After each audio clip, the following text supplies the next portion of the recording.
vijana wengi wanafeli kwa kuposti wapenzi wao mtandaoni. Yaani utakuta unamposti mpenzi wako mtandaoni, hata nyumbani hujawahi kumtambulisha. Unategemea hapo unaenda kujenga kitu gani? Yaani kitu cha kwanza kabisa, mzizi wa mahusiano inabidi nyumbani mfahamiane. Na ukishaona mapenzi yameanzia mtandaoni bado nyumbani hamjafahamiana, hayo mapenzi yadumu. Lazima atafika muda tu atakatika, atapotea.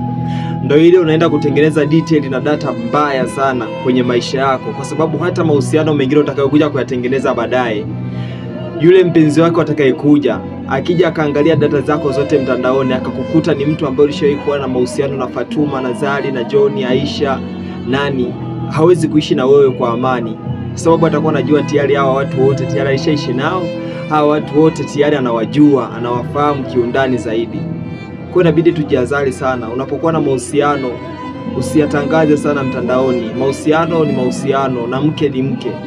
Mtu ambaye kidogo, yani asilimia zote una uhakika na confidence na ujasiri wa kumposti mtandaoni ni mke wako tu, kwa sababu huyo tayari ni halali, ni mali yako, sio mpenzi. Mapenzi ya sasa hivi utakuta ni siku moja siku mbili mmeachana, afu unaenda unayatangaza mtandaoni, unaenda na promo mtandaoni, unajiona na wewe tayari ushafika, umeoa tayari.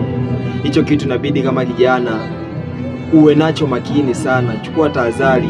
Hii ni kodi nakupa tu bure, ila najua kuna wengine wataipuuzia, bado ataendelea kutafuta sifa mtandaoni. Unamweka TikTok, Facebook, YouTube. Kumbuka hiyo vitu vinakaa ni vya kudumu huko. Unaweza kupoteza password za ile account, hujafuta zile picha, afu utakuwa ni mtu wa kufuta kila siku picha mtandaoni. Leo nimemposti fulani, umeachana naye, uanze kuhangaika kuzitafuta picha ulizoposti uzifute.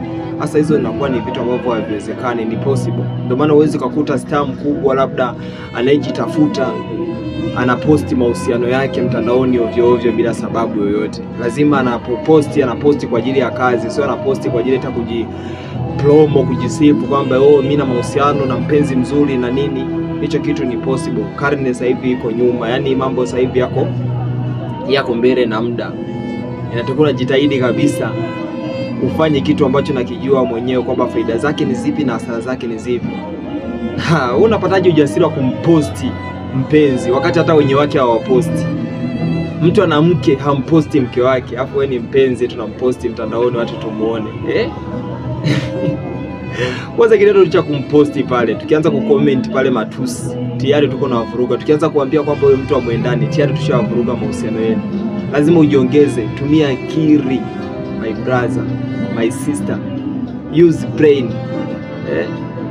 Kila siku tukao tunaongelea kitu kimoja, bwana unatafuta sifa gani sasa? Eti kwamba mnaendana, hamuendani. Mapenzi ni moyo, mapenzi ni siri.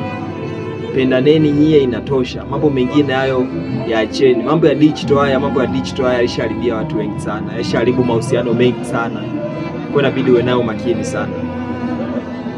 Asante sana, naomba usubscribe channel yangu YouTube kwa jina la Ditkani.